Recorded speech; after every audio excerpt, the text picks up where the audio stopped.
Hi there, welcome to Bustthenet. On today's show, we're going to talk about the golden zone and how that can apply to Football Manager. But before that, I'd like to thank all my patrons for their continued donations to the channel to keep this channel going, and it's allowed me to come up with these kind of videos for you. On today's show, I plan to introduce a concept to you that you can take into the game of Football Manager. This was introduced by German scientists, sports scientists. It's a term called Halbram, or half space in English. It's basically a theory about how you should be controlling certain areas of the pitch in order for you to maximize your goal scoring opportunities. And this will lead us to an area of the pitch a few people have identified as the golden zone, and this is a particular grid area on the pitch. I will go into this in more detail in my updates for the book. I plan to issue a lot more information on this to my Patron users, where I will show them how they can take advantage of this zone. And what I'm going to do in this video is introduce the concept and show you guys basically what half spaces mean and how these apply to Football Manager. There is a fair amount of literature on this. Grant Williams' analysis of the final 20 matches played by United is one, and there's going to be one more where they analyze the successful teams and the unsuccessful teams of the 1998 World Cup. Okay, so basically what they found was if you can control a certain area of the pitch, you tend to score more goals. They looked at the French team of 1998, the World Cup winning team, and they looked at the Manchester United treble winning team of 1999, and they found in both cases 81% of the assists came from the central area. France's attacking play was narrow, and they found that the majority of France's attempt at goal came from assists in central attacking areas just outside the penalty area. And the same held with Manchester United, which became the first side to win the Premiership, the FA Cup, and the European Champions League in the same season. So it is one common denominator among both these teams was how they control half spaces on the pitch and how they control the golden zone. So what are half spaces? If you go and read some pretty well, there are some websites, who write really well, and they're very technical and they're very, theoretical, and they actually break down tactics very deeply. And they mention half space. So what is half space? Half space is actually that zone between the center and the side wings. Okay, essentially, why have they divided the pitch like that? It's because they want us to understand that decision making is affected by where you are on the pitch and how far you can see. So when you're in the middle of the pitch, you have to process a lot more, okay, and it's much harder to move the ball around sometimes. And whilst when you're on the sides, you're processing, you don't have that many decisions to make because the ball can only travel in certain directions. So this comes to play especially when you want to look at the FM engine itself and decide, okay, how am I going to move the ball and how am I going to control space? Please forgive me, I'm going to try my best here to take something that's really technical and try to explain it in simple terms. Okay, essentially, successful teams would control zone 14. You divide the pitch up into 18 areas, and zone 14 was the golden zone. In this area, if a team was able to control possession, if a team was able to move the ball around, they would be able to generate more attempts on goal. And they found that this was a common denominator with United and with the French national team. However, that does not mean that you park yourself in that zone. It meant that you had to use that zone to make forward passes. So how can this be done in FM, and how is this done in real life? They drag players around. So they drag players on the flanks. They use diagonal balls to shift an entire team, to the left or to the right and open up that whole area. And then they penetrate it either with a run or a pass.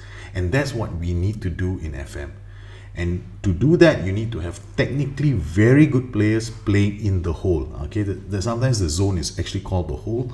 So you need somebody who's technically gifted. The closest example I can think of are players like Zinedine Zidane and Dennis Bergkamp from Arsenal. These are players who are able to operate in the hole. They be able to pull players away. And if you've seen some of my 4-2-3-1 videos, you will see Z Gomez. I'm hell bent on getting Z Gomez to move to the left, drag players to the left, or get another player to drag somebody to the right, and get the defenders to be pulled apart so that I have a chance to make a direct pass right through the center.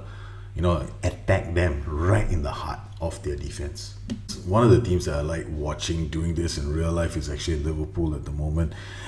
In the match against Sunderland, not the one that they drew, but the one that they won 2-0. There's something that I noticed them doing quite a fair bit. They'd have a box-to-box midfielder in Wijnaldum who would be making vertical runs through the middle. Mane would drop all over the place, but more importantly, Firmino and Coutinho would explore half spaces. They would go around dragging people around. They'd go into the channels and they would pull players apart. This would allow players like Wijnaldum to attack the middle and open up the gaps that would appear, allowing people like Chan or Coutinho to play these surgical passes and enter into the box quickly, and they would be able to score. It's something that Liverpool have been doing and some other teams have been doing quite well. So let's take all this back into FM. So how do we look? What are we looking for in FM in order for us to do stuff like that? Firstly, we need to understand what move into channels means. There are certain things that you need to understand as a tactical creator. Move into channels would be this gap here between defenders.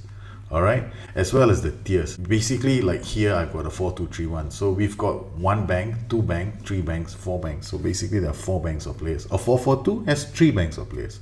And so the gaps between these players, they also act like a channel.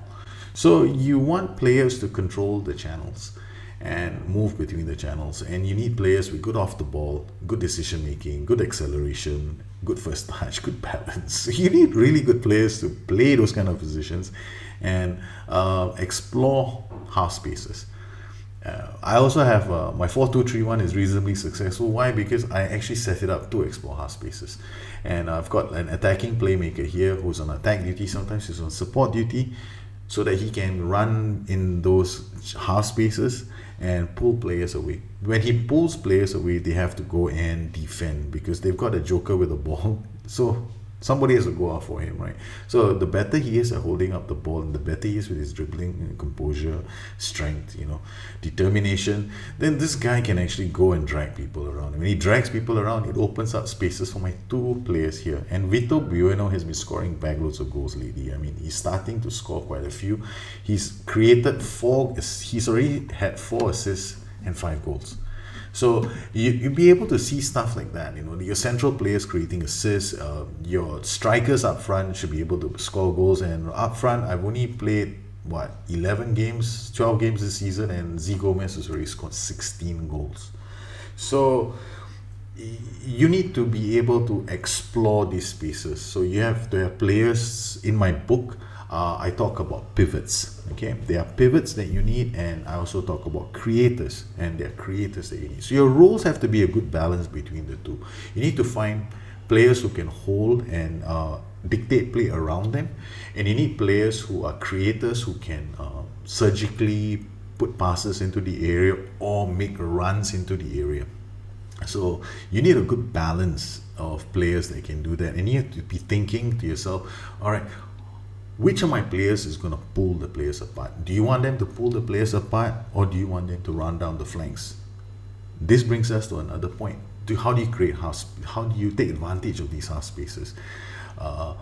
Earlier I talked about how difficult the middle of the zone is because there are so many decisions that you can make. Now, this also leads to a lot of players in real life and even in the game making bad passes from the middle. Have you noticed how many times sometimes your central midfield player doesn't make a very good pass?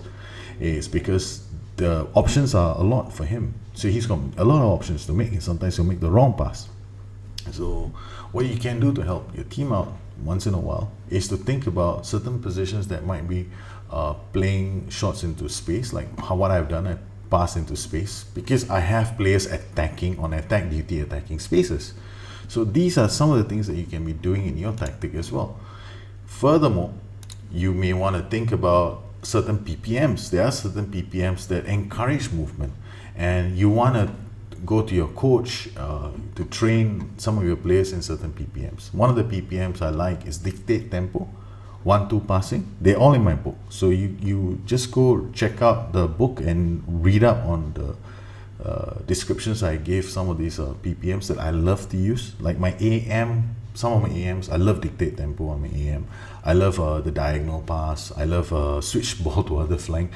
because when you switch the ball to the other flank, you're playing a diagonal. You're shifting the ball over to the other flank. When that happens, the whole team, defending team, shifts to the right. When they shift to the right, you open up space. One of the ways I created, one of the reasons Scramjet was so successful back in 03-04 was because when I built that tactic, I knew the engine had only one way of playing. And so I told myself, okay, fine, how do I drag an entire team to the left so I open up the pocket on the right? And that's what I did on Scramjet. When I attacked, I exclusively pulled an entire defending team all the way to the left and opened up the right side of the pitch. And we scored backloads of goals. Now in this engine, it's slightly different because they're trying to make it more intelligent. And trust me, guys, if we can do all this stuff and we can all start scoring lots of goals, SI will have to upgrade the engine. And that's good news for the rest of us. So we want to be able to see the engine explore half space more effectively. And for you to do that, always remember that there are certain shouts you can use in the game that allow you to explore half spaces. These are your roam from position shouts. This is one. The other one is your pass into space shout. Okay, and if you find that your players are taking too many pot shots at goal, think about what ball into box, because it will reduce crosses. However, it also means that you will be passing the ball back inside as well to recycle possession. And the final thing that you want to understand about controlling this zone is this. It's very important for you to be able to build play up and hold possession from defense to midfield before you think about exploring this space. Because if you lose the ball here and you haven't set your team up right, you open yourself up to a lot of trouble. And that is one thing that I try to make sure doesn't happen to my teams, regardless of how I set my team up. And I'm always looking to make sure that we are defending weak areas of the pitch.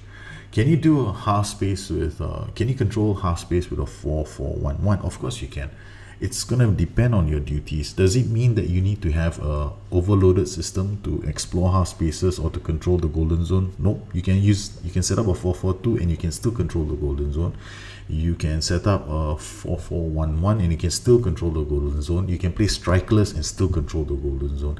It is a function of your defensive line. It is a function of your roles and duties, and it's going to be a function of your risk tolerance. So when you set your team up, you need to think of all these three things.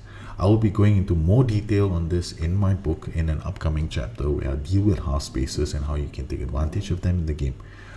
I hope you found this video helpful because I wanted to introduce you guys to a concept that I don't think a lot of you are thinking about, but I want you to think about it the next time you create a tactic. Once again, I'd like to thank all my patrons for supporting this channel and all of you for taking the time out from your busy day to watch this video. I hope I helped you guys in a small way.